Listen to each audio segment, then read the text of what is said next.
后来继续来看这个台北市长，嘛是民众党的党主席郭文铁，3月26到台中的金典酒店参加活动，甲翠暗提调来唱歌，和台中市政府来罚款。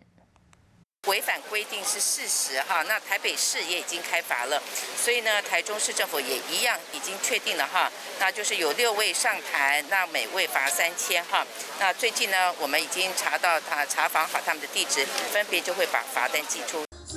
台中市长罗秀燕讲，台北市长郭文铁参加民众党的活动，甲民众就台来唱歌，无照防疫规定来挂喙罨，做错误示范。台中市政府查证了后，确认这个郭文铁等6个人无挂喙罨，每一个人拢罚款3000块。